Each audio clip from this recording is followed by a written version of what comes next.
নমস্কার, আমাদের চ্যানেলে আপনাদের স্বাগতম। এখানে আপনি পাবেন জ্যোতিষ, রত্ন, হস্তরেখা এবং আয়ু গণনার বিষয়ে সবথেকে নতুন এবং তথ্যবহুল ভিডিও। আমাদের সাথেই থাকুন এবং আপনার জীবনের রহস্য উন্মোচনে সহায়তা করুন। আজই সাবস্ক্রাইব করুন এবং সবার আগে ভিডিও পেতে বেল আইকনটি ক্লিক করে রাখুন। আজ আমরা শুক্র পর্বত বিচার করব। তার আগে পুনরায় কোন রেখাকে কি নামে অভিহিত করা হয় সেটি একবার দেখে নেওয়া যাক।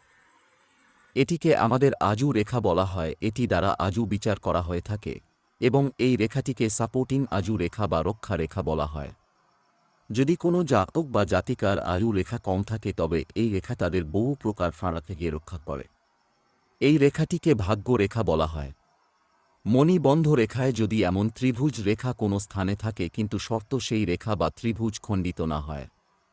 যার হাতে এমন ত্রিভুজ রেখা দেখতে পাওয়া যায় সে বিপুল ধন ঐশ্বর্যের অধিকারী হওয়ার সঙ্গে সঙ্গে বহু মানুষের আহার যোগাতে সক্ষম হয়। সে একাধারে রাজ সমতুল্য।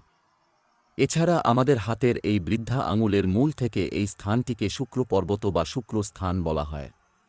যদি এই স্থানে এমন নিচ থেকে উপর দিকে রেখা উঠতে থাকে তবে সেই ব্যক্তি পারিবারিক দিক থেকে বহুবার সাপোর্ট পেতে পারে এবং তার বৈবাহিক জীবন সুখময় হয়ে থাকে।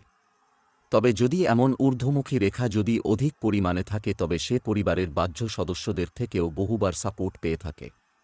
সে বহু নারীর প্রিয় হইতে সক্ষম হয়। কিন্তু যদি জাতকের হাতের রেখা এমন আড়াআড়িভাবে থাকে তবে তার জীবন সমস্যায় জড়িত হয়ে থাকে। তার বৈবাহিক জীবন মোটেও ভালো হয় না।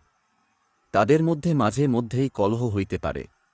তবে যদি কোনো জাতকের হাতের রেখা ঊর্ধ্বমুখী ও আড়াআড়ি হয় এমনভাবে পরস্পরকে কেটে যায় তবে সেই জাতকের বৈবাহিক জীবন অত্যন্ত খারাপ হয়ে থাকে। তাদের বিবাহ বিচ্ছেদ বা ডিভোর্স পর্যন্ত হতে পারে। আজকের জন্য তবে এটুকুই।